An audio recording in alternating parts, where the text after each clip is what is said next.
From Maximum City, Mumbai, to the seat of power, Delhi, NDTV brings you the best breakfast show.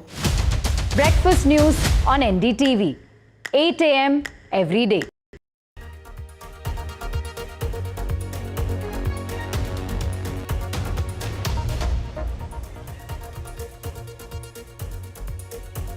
You are watching The World 24/7 on the NDTV network. I'm Parmeshwar Bava. Let's begin with the headlines we're tracking at the moment. Donald Trump was the target of what the FBI says appears to be an attempted assassination at his golf club in Florida on Sunday, just 9 weeks after the Republican presidential nominee survived another attempt on his life. The former US president said he was safe and well, and authorities held a man in custody. Israel's Prime Minister Benjamin Netanyahu says Israel would inflict a heavy price on the Iran-aligned Houthis who control northern Yemen after they reached central Israel with a missile on Sunday for the first time.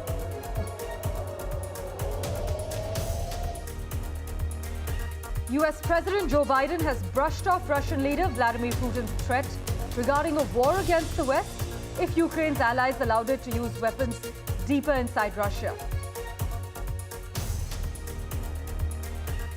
The US Federal Reserve is gearing up to announce its first interest rate cut for more than 4 years on Wednesday, with policymakers expected to debate how big a move to make less than 2 months before the US presidential election.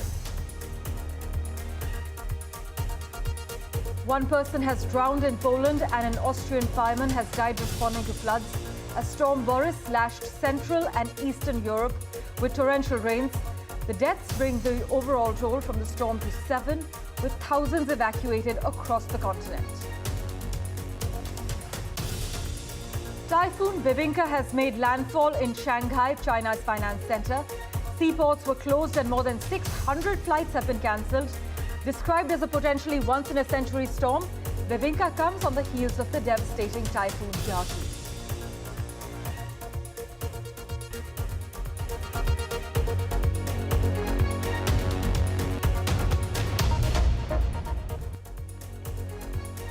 Well, our big focus, US federal authorities are investigating an incident at Donald Trump's Florida golf club that appears to be an attempted assassination, a potential second attempt on the former US president's life in roughly 2 months. In fact, the US president's life, the Secret Service agents have said, is currently, it's all under control, he is safe. But Secret Service agents added that someone opened fire on a gunman located near the property line of Trump International Golf Club in West Palm Beach. This is what a spokesperson for the agency has said during a news conference, adding that they were unsure whether the individual who is in custody was able to take a shot at our agents. But Trump, who was golfing at the club at the time, was unharmed. Listen to what officials are saying, followed by a ground report from Washington, D.C.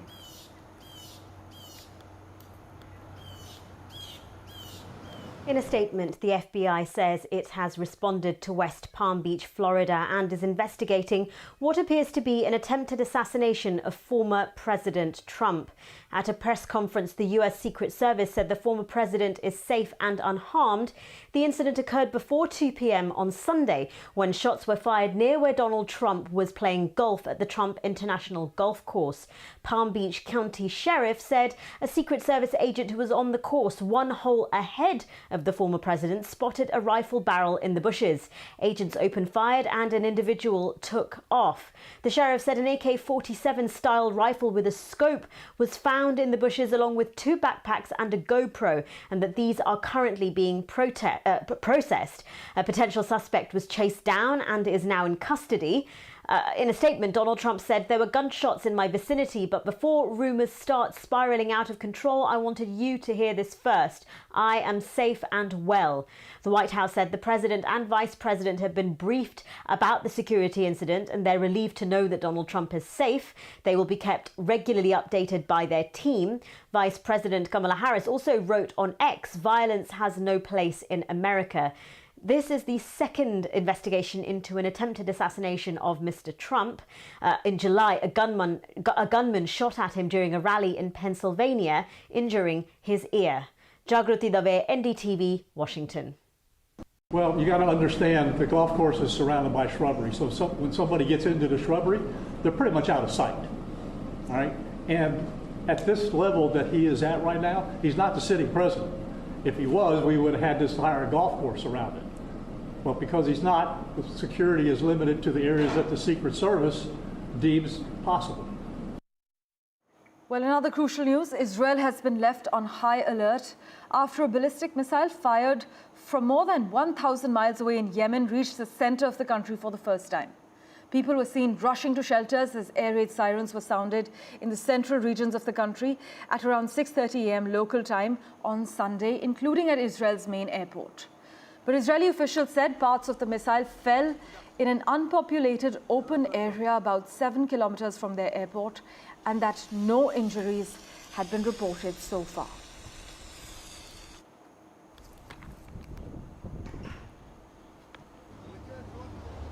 A long-range ballistic missile, fired from at least 2,000 kilometers away, in Yemen has hit central Israel. Houthis have taken the responsibility for the attack.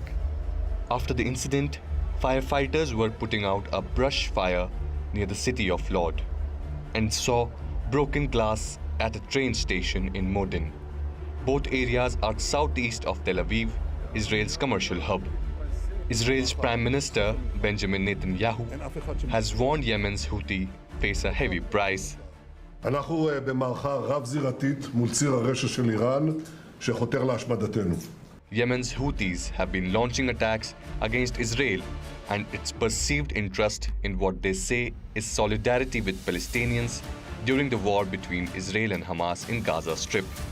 After the Houthis' deadly attack on Tel Aviv in July, Israeli warplanes bombed Houthi-controlled Hodeidah in response, destroying much of the facility's fuel storage capacity and killing several people. As the conflict in the Middle East expands, eyes are on how the international community will respond and whether the region is headed towards a broader, more destructive war. With Mohammad Ghazali, Bureau Report, NDTV. My colleague Mohammad Ghazali has been tracking the finer details for us. He joins us live at the moment. Ghazali, many analysts point out that the fact that the missile made landfall at all has raised regional concern that the Houthis are advancing their military strength with Tehran's support. Yeah, certainly.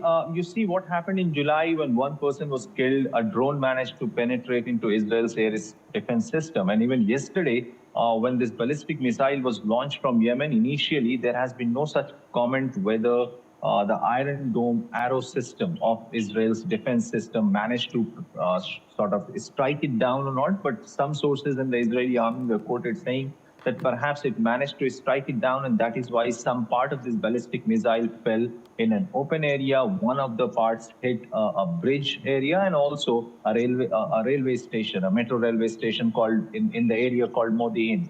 Now, what is more concerning is that despite Israel's retaliation against the Houthis in July itself by bombing their port and also killing several members of the Houthi group, it has not backed down. And that is a major concern, not just for Israel, but also countries like Saudi and UAE, because Saudi had launched a campaign against Houthis. Aerial attacks happened like 5-6 years ago. And now, why this is concerning? Because Saudis and Iran have had the rapprochement via China a couple of years ago. And despite that, Iran continues to support Saudi Houthis in Yemen. And that is a big concern for the Middle Eastern countries, that whether by arming Houthis who managed to attack Israel, being 2,000 kilometers away from Israel, whether this entire conflict is now expanding. Because for the last 2 months, there were hectic negotiations between the Middle Eastern players like Qatar, Egypt, Turkey, who usually play as mediator between Israel and Hamas.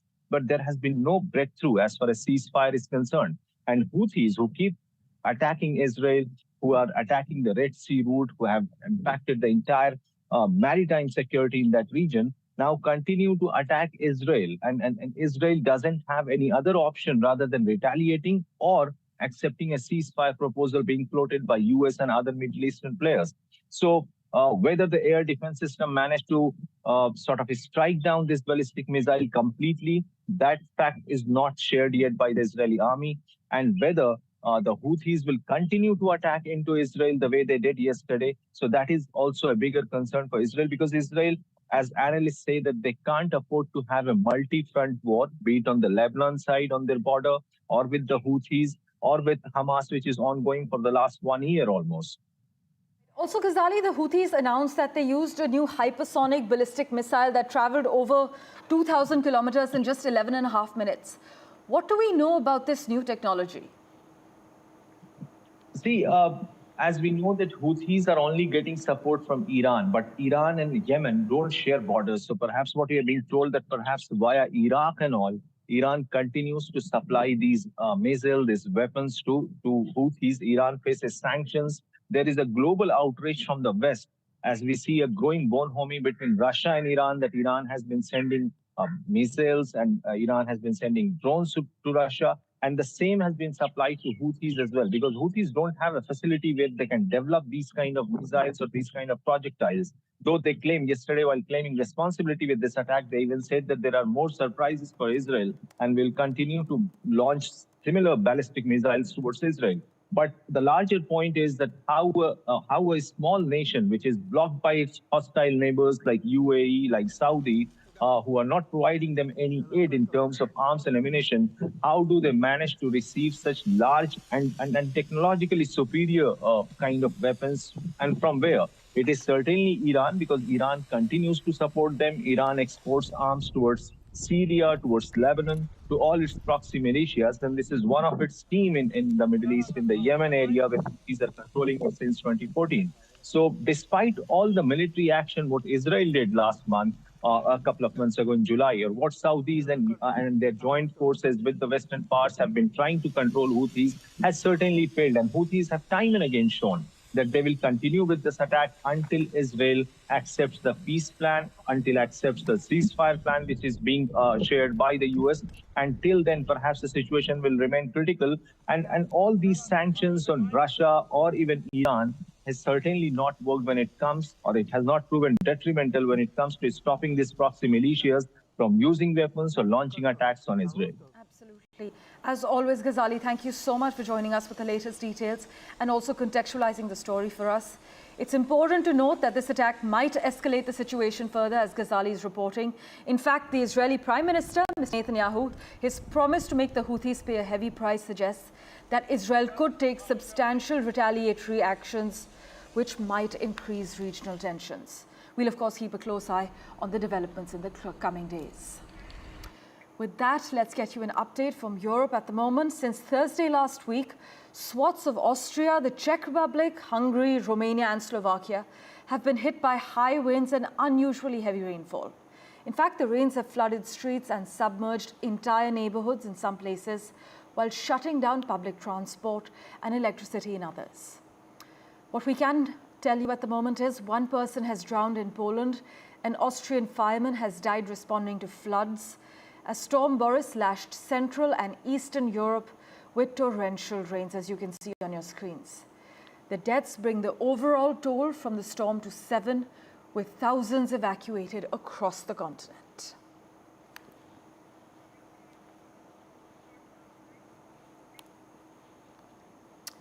Meanwhile, Typhoon Bebinka in Shanghai has been in the headlines. In fact, the typhoon has made landfall in China's finance center. Seaports were closed and more than 600 flights have been cancelled. But this has been described as a potentially once-in-a-century storm. But Bebinka comes on the heels of the devastating typhoon Yagi, which itself followed a summer marked by extreme heat and floods that threatened food security and damaged manufacturing hubs in China's southern cities.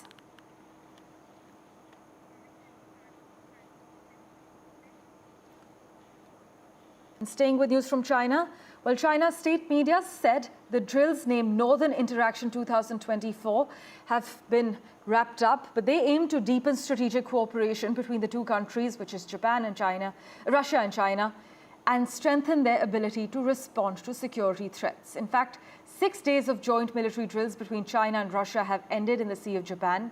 By the way, according to a statement by China's Ministry of Defense, the Chinese Navy will also participate in Russia Navy's larger Ocean 2024 strategic exercise.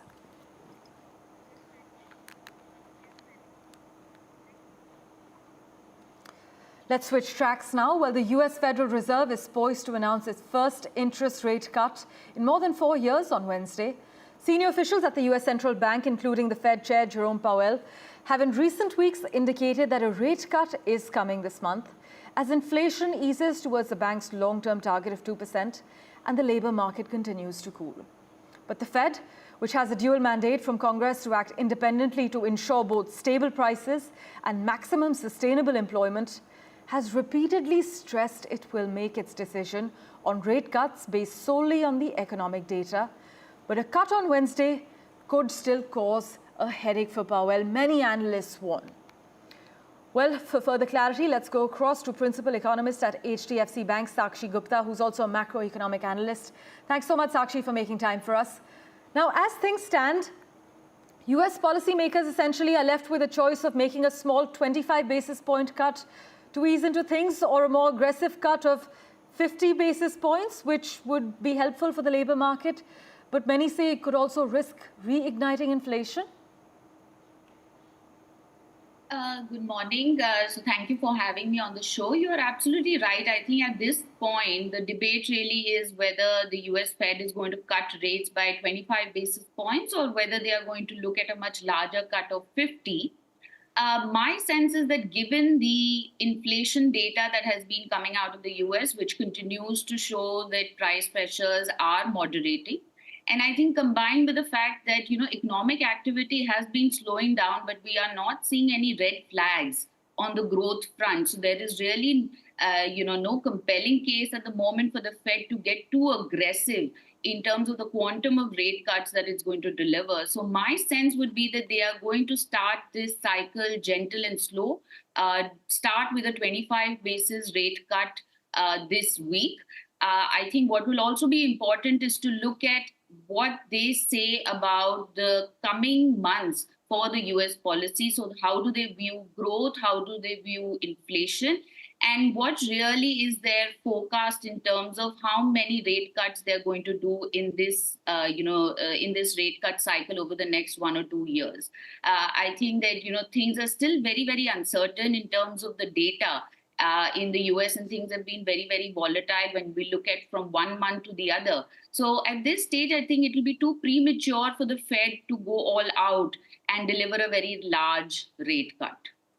Well, the debate among policymakers until Wednesday, I guess, this week will likely center on whether to move by 25 or 50 basis points. We'll keep a close eye on how this unfolds. Thank you so much, Sakshi, for joining us with your insights. As always, news and updates continue in a moment right after this very short break. Don't go anywhere.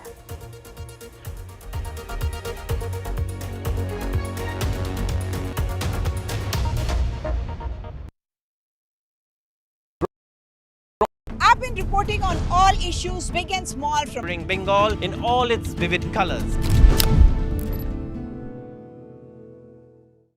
Stay informed and entertained with the new and updated NDTV News app. You can watch all our channels live, listen to podcasts, read breaking and exclusive news from around the world and more. Download the NDTV app today and get access to the best journalism and storytelling on your smartphone or tablet. The NDTV app. News that matters to you. New day, new show, a new experience. Start your day with the news, not views, We bring you stories that matter. and impact your life. News that informs and keeps you ahead. From Maximum City, Mumbai, To the seat of power, Delhi. NDTV brings you the best breakfast show. breakfast news on NDTV. 8 a.m. every day. I've been reporting on all issues, big and small, from Andhra. In all its vivid colors. Stay informed and entertained with the new and updated NDTV News app. You can watch all our channels live, listen to podcasts, read breaking and exclusive news from around the world and more. Download the NDTV app today and get access to the best journalism and storytelling on your smartphone or tablet. The NDTV app. News that matters to you. New day, new show, a new experience. Start your day with the news, not views. We bring you stories that matter And impact your life. News that informs and keeps you ahead. from Maximum City, Mumbai, To the seat of power, Delhi. NDTV brings you the best breakfast show. breakfast news on NDTV, 8 a.m. every day. I've been reporting on all issues, big and small, from Bengal in all its vivid colors. Stay informed and entertained with the new and updated NDTV News app. You can watch all our channels live, listen to podcasts,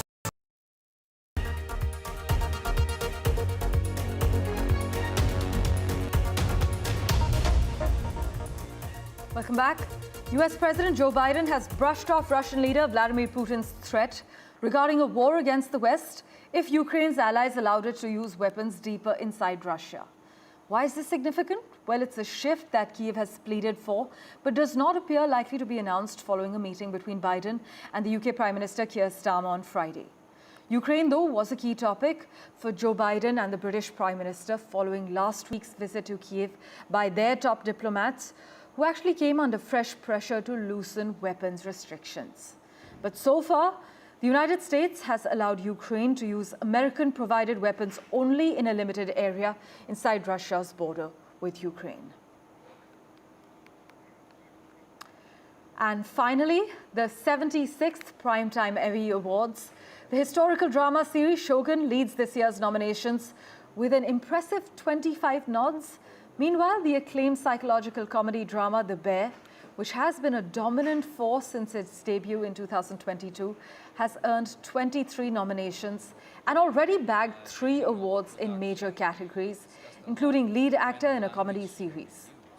The FX restaurant dramedy The Bear is having a very strong night as expected.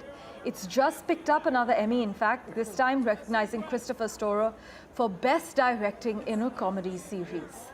Season 2 of The Bear produced some of the most memorable episodes in the series, many would argue, with the cameo-heavy mid-season Christmas episode Fishes earning Storer the win tonight. But some winners have taken their moment in the spotlight at the Emmys to make political statements, though they've mostly kept it quite subtle. Thank you for investing your time and watching this edition of The World 24/7. We'll keep tracking the latest updates for you. Do stay tuned.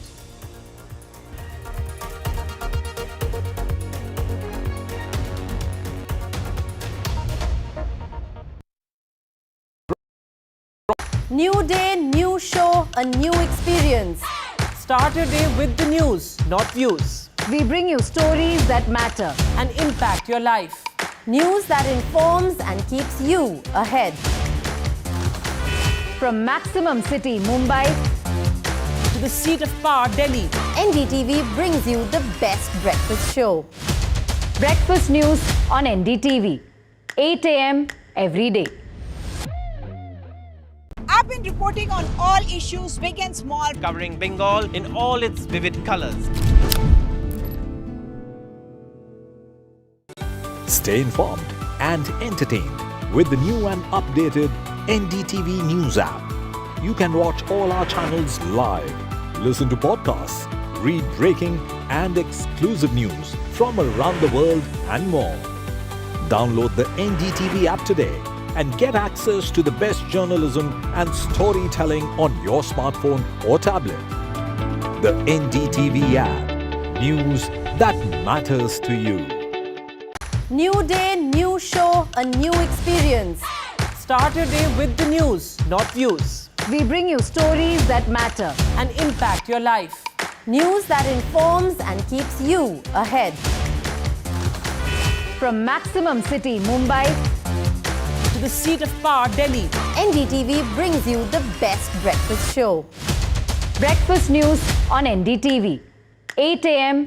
every day. I've been reporting on all issues, big and small, from Bengal in all its vivid colors. Stay informed and entertained with the new and updated NDTV News app. You can watch all our channels live, listen to podcasts, read breaking and exclusive news from around the world and more.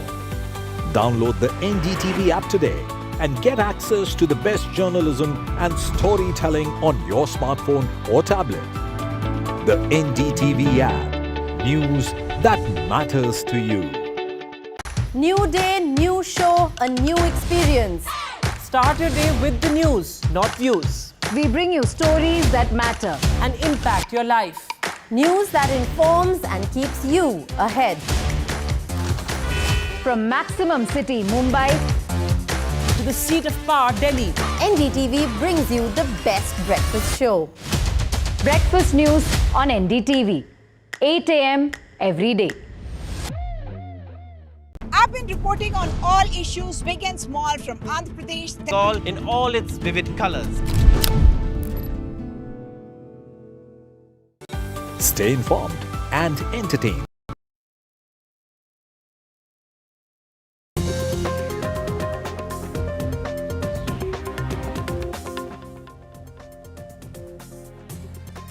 Hello everyone, you're watching NDTV 24/7. I'm Radhika Ramaswamy, bringing you news from Mumbai studios for the special breakfast show. We also have Rishika from Delhi, getting you all news and updates from around the country and world. Thanks very much, Radhika, for joining us this morning. Radhika and I will get you up to speed with all the latest news from India and around the world over the course of the next 1 hour. First up, the headlines. Donald Trump has been targeted in an apparent assassination attempt. Once again, the Secret Service has spotted a weapon outside the Florida golf course. The suspect has been arrested in the new Trump assassination attempt. He says, "I will never surrender." Government sources say Centre to bring a One Nation, One Poll bill. Government sources say bill during current tenure. Government had formed panel under Ramnath Kovind. Well, the latest in the Calcutta horror